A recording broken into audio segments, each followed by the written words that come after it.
Chapter 12.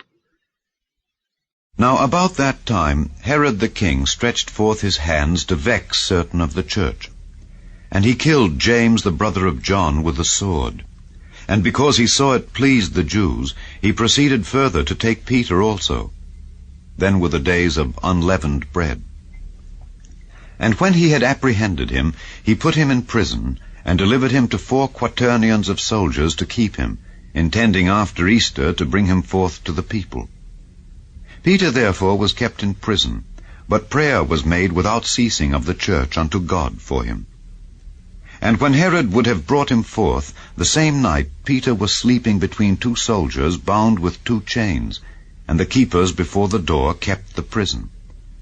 And behold, the angel of the Lord came unto him, and a light shined in the prison. And he smote Peter on the side, and raised him up, saying, Arise up quickly. And his chains fell off from his hands. And the angel said unto him, Gird thyself, and bind on thy sandals.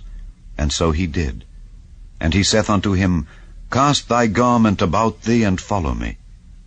And he went out and followed him, and wist not that it was true which was done by the angel, but thought he saw a vision.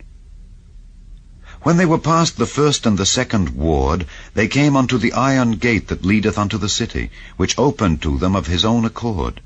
And they went out and passed on through one street, and forthwith the angel departed from him. And when Peter was come to himself, he said, Now I know of a surety that the Lord hath sent his angel, and hath delivered me out of the hand of Herod, and from all the expectation of the people of the Jews.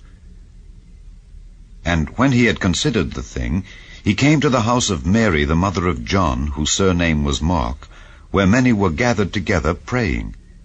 And as Peter knocked at the door of the gate, a damsel came to hearken, named Rhoda. And when she knew Peter's voice, she opened not the gate for gladness, but ran in, and told how Peter stood before the gate. And they said unto her, Thou art mad. But she constantly affirmed that it was even so. Then said they, It is his angel. But Peter continued knocking, and when they had opened the door and saw him, they were astonished. But he, beckoning unto them with the hand to hold their peace, declared unto them how the Lord had brought him out of the prison. And he said, Go show these things unto James and to the brethren.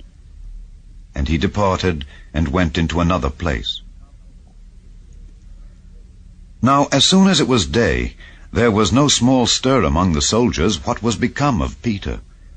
And when Herod had sought for him, and found him not, he examined the keepers, and commanded that they should be put to death. And he went down from Judea to Caesarea, and there abode. And Herod was highly displeased with them of Tyre and Zidon. But they came with one accord to him, and having made Blastus the king's chamberlain their friend, desired peace, because their country was nourished by the king's country. And upon a set day, Herod, arrayed in royal apparel, sat upon his throne, and made an oration unto them. And the people gave a shout, saying, It is the voice of a God, and not of a man. And immediately the angel of the Lord smote him, because he gave not God the glory. And he was eaten of worms, and gave up the ghost. But the word of God grew and multiplied. And Barnabas and Saul returned from Jerusalem, when they had fulfilled their ministry, and took with them John, whose surname was Mark.